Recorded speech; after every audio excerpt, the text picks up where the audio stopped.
The Eagles need more than a win tomorrow. They need to restore confidence to the fan base. They need to help convince people like me in the fan base that last week's performance against the San Francisco 49ers was a fluke, that that offense will never look that bad again, or that I won't have to fear that offense looking that bad again. Because when I see a team that last year set a franchise record for most points scored and then goes into San Francisco and doesn't score a single point on offense, you got to convince me that that was just a fucking fluke. And it's no disrespect to the San Francisco defense, which is pretty good. It's just that I've seen this team put up points against just as good defenses, and I've seen poorer teams put up points against a defense like the San Francisco 49ers. Now, the one thing, and just to kind of backtrack to the San Francisco game, is we here in Philadelphia are supposed to be, convinced that Chip Kelly is this, guru genius, this creative guy that is like, having all the practices, like, closed sessions where they don't even let media in, they don't let, the fans come in and watch it because they have all these plays, all these trick plays, not necessarily trick plays, but inventive, genius type plays that, Chip Kelly doesn't want anyone to see. And when you go to the end of that game, that second to last drive that the Eagles had, where they could have stole the game from the 49ers, a game in which, frankly, the Eagles did not deserve to win. The 49ers were the better team the entire game, other than special teams. The fact that the Eagles had a chance to win that game with 2 shots from the 1-yard line, and the plays that you see that were called had no real creativity to them. They were just little post routes for the receivers. A corner blitz got completely blown by Shady McCoy. Everyone wants to harp on how Shady McCoy is not producing with yards. He dropped a block. He olayed on a block at the most critical part of the game, and it was probably the biggest fault he's had this entire year. When that corner blitz came in and forced Nick Foles to throw the pass just way too quick and just fucked his timing, I don't know. And the whole thing was shady, and a number of people kept telling me that this offensive line, you can only expect so much when you only have 2 starters on the offensive line. Harriman's isn't even playing the position. They shifted him over. Luckily, we got Lane Johnson coming back this week, so we're going to shift Harriman's back to the spot he's supposed to be playing. But this whole thing with the offensive line not opening holes or whatever, and Shady McCoy running his mouth in the offseason, blatantly saying he's the best running back in the league. Now, that's great. You can say that because, you were the best running back in the league if you go with stats as far as last year goes. But you've got to be shitting me if anyone out there wants to pin Shady McCoy's lack of production on just this offensive line being beat up or bad, because you don't understand football. Last year, the Seattle Seahawks, 7 out of 16 games, had at least 3 offensive linemen out. Now, I may have a bit of Alzheimer's because I can't remember what the Seattle Seahawks did last year. Did Beast Mode do anything last year? He must have had like 500 yards rushing the entire season, and the Seahawks finished dead last in the NFC West, I'm pretty sure. I think that's what happened, right? Anyway, that's just one example of how a team will survive with backups in there, and they will thrive. And this whole thing of him being the best running back in the league, I've seen lesser running backs do much more with much less on the offensive line in front of them. And Barry Sanders specifically is the closest prototypical Shady McCoy type runner, in that he kind of emulates Barry Sanders type of play. A lot of the, the juking and jiving, the fast cuts, the dancing behind the line of scrimmage to make defenders miss him.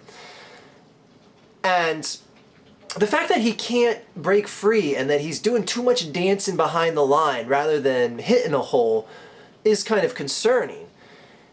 And going into this game, everyone keeps saying that this has to be the game that Shady breaks out in because that St. Louis run defense is the third worst in the league. And I would say to you guys, everyone out there that's saying, boy, this is going to be the game that Shady really gets, really takes off. He's going to get the ball 20 times. They're going to force Shady McCoy at that St. Louis defense the whole game. I won't be surprised if Shady gets the ball 10 times. One of the main reasons why is it just becomes too fucking obvious that it's like a time where we have to give Shady the ball just because we have to give him the ball. Chip Kelly isn't fucking stupid. He isn't going to stick with something so fucking obvious. Jeff Fisher, the head coach of Tennessee, used to be head coach of Tennessee, of the Rams, isn't that fucking dumb. He's going to know to scheme against the run because he's expecting the run game to be a focal point because of the run defense being so weak, because of Shady McCoy putting up such dire numbers this year.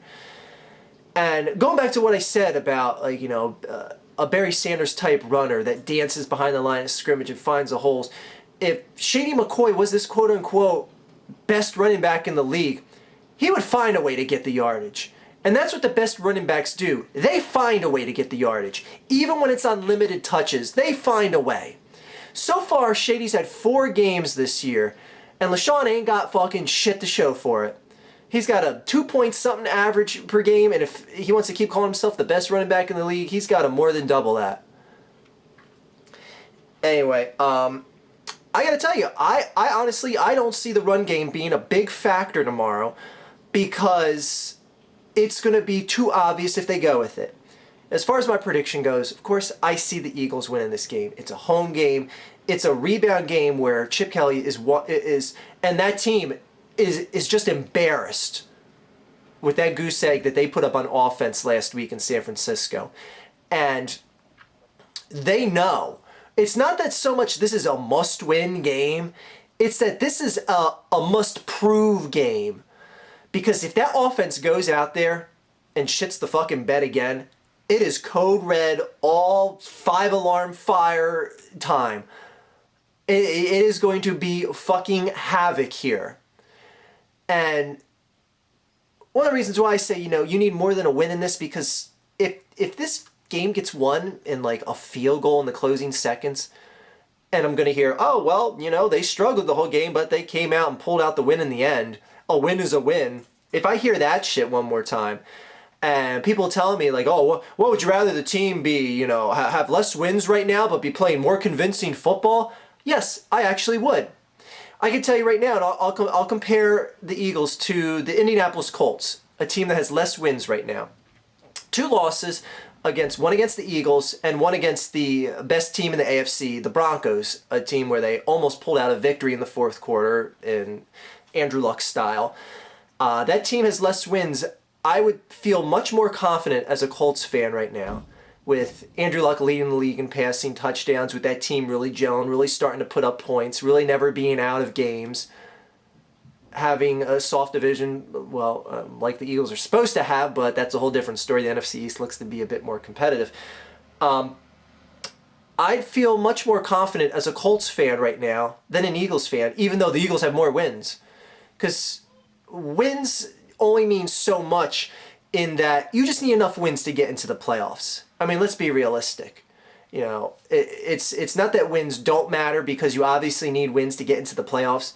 But if you're at least playing convincing, competitive football, rather than what you're seeing from the Eagles, which are barely squeaking through 3 wins this year. Even that Jacksonville game was a lot closer than what that score showed in week 1. You got lucky calls and a no call in the Colts game.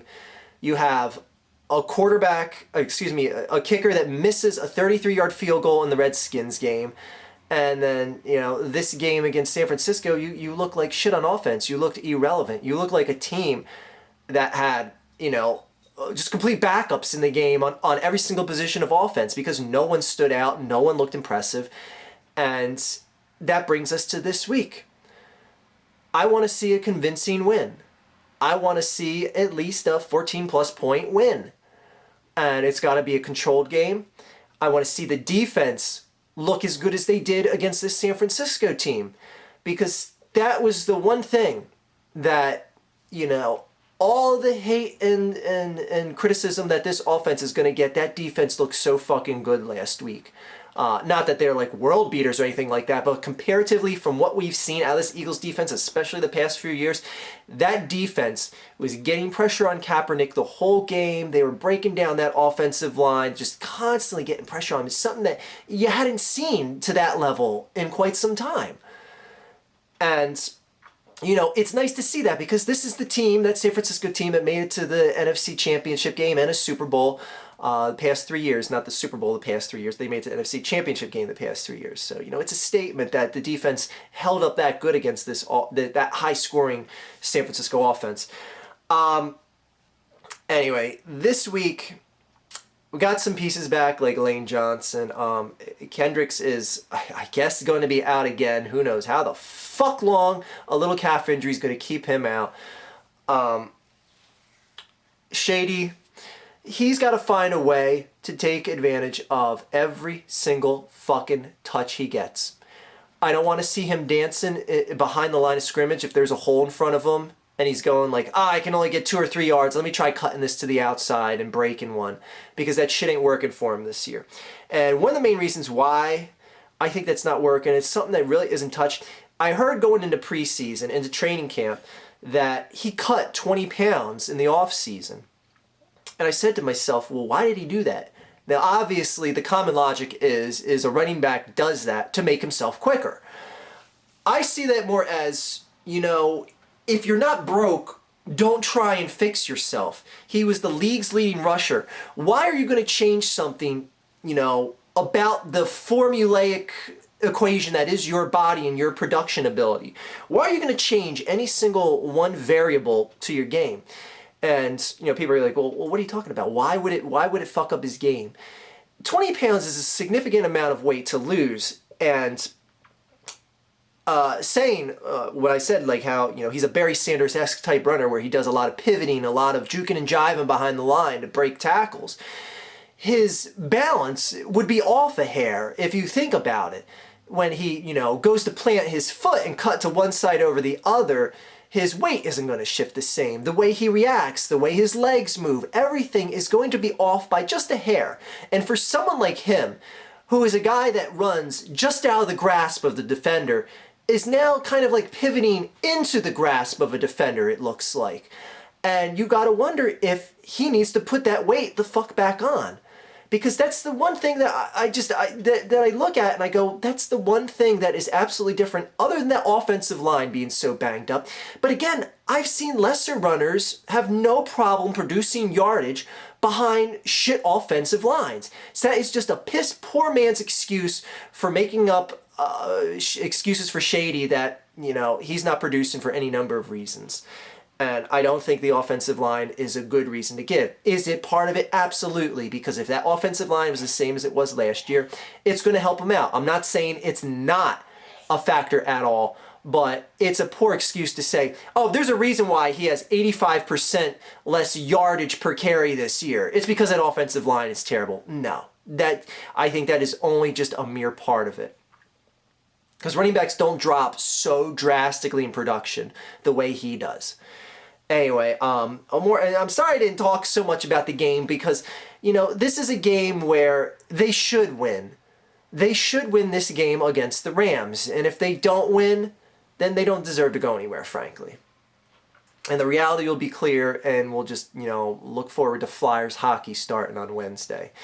Go Flyers. Anyway, Austin Davis, we're facing a third string quarterback here. If this guy blows up this defense, this Philadelphia Eagles defense, comparatively to how bad Kaepernick looked last week, spare that one bomb pass cross-field to Gore. If I have to sit there and watch Austin Davis blow up this defense, I'm gonna fucking cry. And I don't even have the ability to cry. That's how bad it's gonna be. But I don't think that this is like, a game where it's like, just don't give them any credit in the world.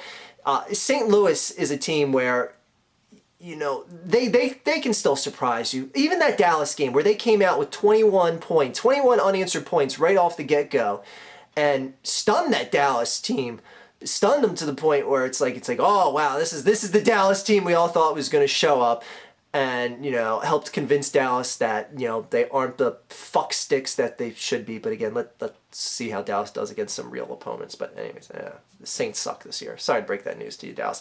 Anyway, you know, this isn't going to be a game that is going to be absolutely easy. When I say I want the Eagles to win in a blowout win, it's because I want them to over-excel. Because I don't think the St. Louis Rams are that much of a pushover. They don't have many offensive weapons, but they're pretty good on pass defense. Decent with the pass rush. They just really lack in stopping the run game this year. Dallas really blew them up, but Dallas has blown everyone up with the run game so far this year until their little running back gets injured like he always does, but that's a whole different thing. Anyway, I'm ready for this game. I'm excited still. I may have seen down coming out of that San Francisco game, and it may still be lingering in my mind. But I know this team has the pieces to get shit done. And they just need to start clicking. They need to look in the mirror and say last week was just a fucking fluke. And we're going to show this fan base here in Philadelphia tomorrow that we're going to bust up that ass. We're going to fucking tear the Rams apart. And we're going to show them that we deserve to be feared in this league. Because right now, everyone's kind of like, well, guess the Eagles aren't too much of a fearful team.